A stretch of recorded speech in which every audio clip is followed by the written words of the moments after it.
She stood tall that day, flawless in her white coat, eyes sharp as a scalpel. Her voice was crisp and cold. I need someone who meets me where I am. It was her graduation. Everything she had worked for, everything I had helped build. She looked like perfection. I remembered those heels she wore, the same pair I cradled gently on our wedding night. Back when they still trembled with emotion. Back when my hands, cracked from back-to-back shifts, held her like she was something sacred. We met in college. She was the brilliant spark, always surrounded by admiration. Me?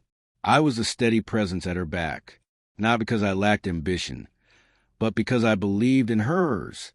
While she studied, I picked up night shifts at the gas station, delivered pizzas on weekends. We scraped by on takeout noodles and dreams on a mattress on the floor. Her goal? Become a doctor. Mine? Help her get there. After the wedding, she got accepted into a prestigious med school in another state. She cried when the acceptance letter came. So, did I, but only later, alone, when I realized what it would cost. A second job, less sleep, more sacrifice, everything in her name. School, car, apartment. I covered it all, quietly, proudly. But over time, things shifted. She stopped wearing her ring, claiming it wasn't allowed during surgery. Her phone buzzed late at night with texts from classmates I'd never met. Conversations turned cold. Gratitude faded. I became the ghost funding her dreams. Then one evening, I passed a restaurant downtown and saw her through the window, laughing with another man. Confident, expensive watch. His hand rested casually over hers. That smile? It used to be mine. I didn't go inside. I didn't cause a scene.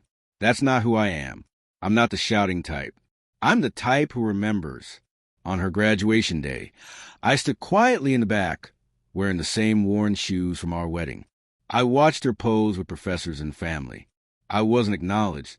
I wasn't needed. Just a silent sponsor, now irrelevant.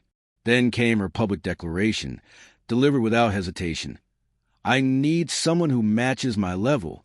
No tears. No pleading. I handed her the keys to the car, still under my name, still on my loan, and walked away. 3 weeks later, while on a pizza run, I heard someone call my name. My uncle, black sheep of the family, always spoken of in hushed warnings, stood by a luxury car, dressed sharp, leaning on a silver-tipped cane. "Get in," he said. "Let's talk." That conversation changed everything. He didn't offer sympathy. He offered knowledge. The kind that doesn't come from books. The kind you only learn in silence, failure, and grit. He taught me how wealth moves, quietly, indirectly. He taught me how power doesn't scream. It whispers. And how reinvention begins by letting your past burn.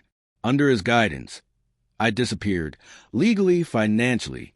New name, new credit.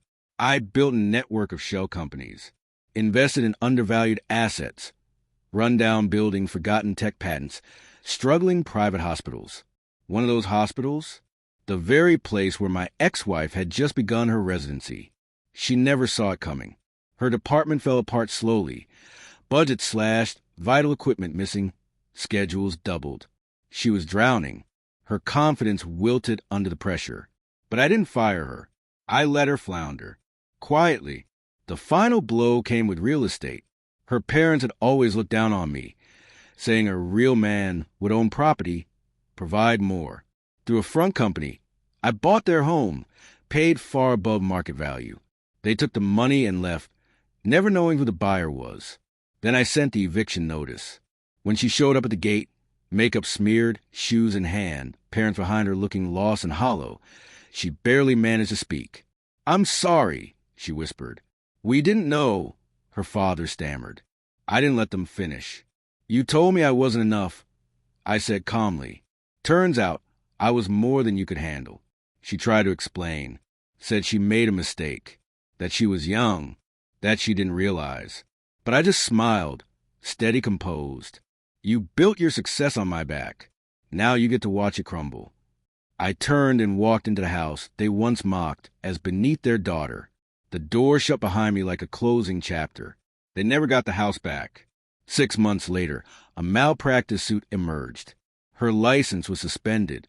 Internal chaos in the hospital. Chaos I'd nurtured. Put her under scrutiny she couldn't withstand. The man she'd once traded me for? Gone. Off chasing newer, shinier things. I didn't celebrate. I didn't post about it. I didn't need to. I watched quietly from the place where real power lives.